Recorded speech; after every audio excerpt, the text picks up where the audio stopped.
We begin today at Camp Adventure, an oasis on Shelter Island, where the campers who are either fighting cancer, survived cancer, or have a sibling doing the same get a week away from cancer's harsh reality and just have fun.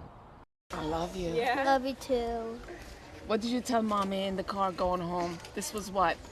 Best camp ever. Best camp ever. That's how Jesse Pallas of Miller Place describes Camp Adventure. He's testing out his new wheels after fellow campers surprised him by decorating his wheelchair. Because of leukemia, the 7-year-old has trouble walking. He's in a lot of pain. We have to keep the painkillers every 3 hours just so he could function.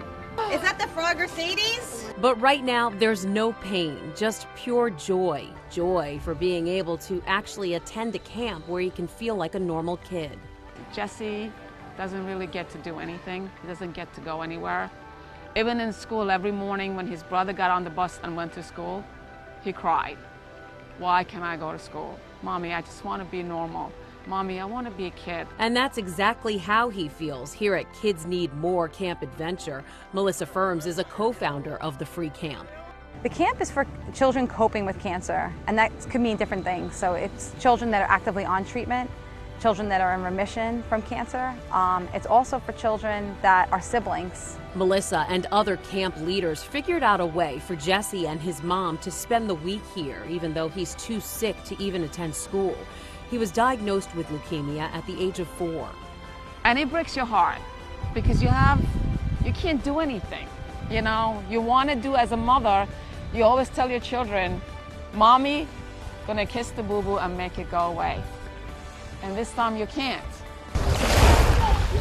But instead of the hospital for more chemo treatments, Jesse and others are spending this week at the camp on Shelter Island, where kids get to go swimming, play human foosball, Go mermaids, go, go, go mermaids, go, go mermaids, go, go, go mermaids, girls 3! and make friendships that last a lifetime. I've created such a bond with the people here that they're my family as well. And just the amount of stuff I've gotten out of it is the reason I come back. Hopefully I can give back to everyone that's given me something. 28-year-old John Fogarty is a camper turned counselor. He started coming here when he was 8 years old and fighting leukemia. There's just nothing to worry about at all. The doctors are there to watch over us and take care of us and make sure we get our meds and whatever we need. He says while his parents were a little apprehensive at first about sending him here, the fact that there's a full staff of doctors and nurses on site made them feel at ease. And they work directly with the doctors that are treating the patients. We coordinate care so that they can arrive to camp safely. We can give them the treatment that they can have here at camp. If we can't do a treatment here or it's just too complex, what we'll do is we'll try to make it so they can do a day visit or a day trip. So John and his 5 siblings attended the camp. Now he and one of his brothers are counselors. It is my second family. It is cheesy, but it's truly a magical place. Oh yeah, and everyone who works here does so for free. We're 100% volunteers. There's not one paid person that is part of this organization or camp. Melissa, a former teacher, started here as a volunteer counselor.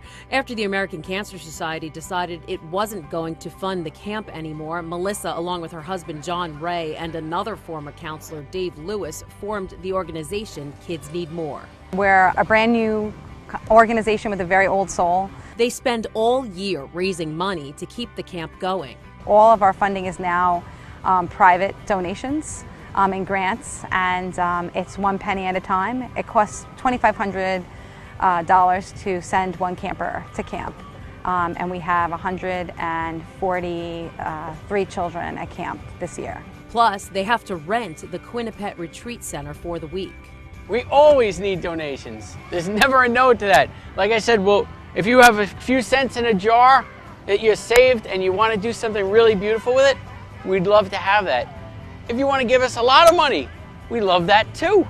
That's fantastic, because that's what you need. That's the fuel that makes this whole thing go. Aside from running this camp, all 3 founders have full-time jobs. Dave is an officer in the NYPD. This is his vacation.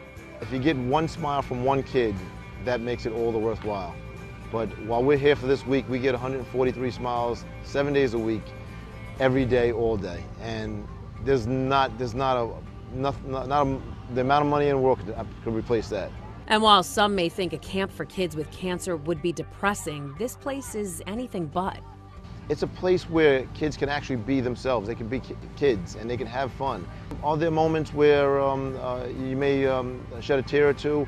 Absolutely, but for the most part, there is nothing but laughter and fun here at camp.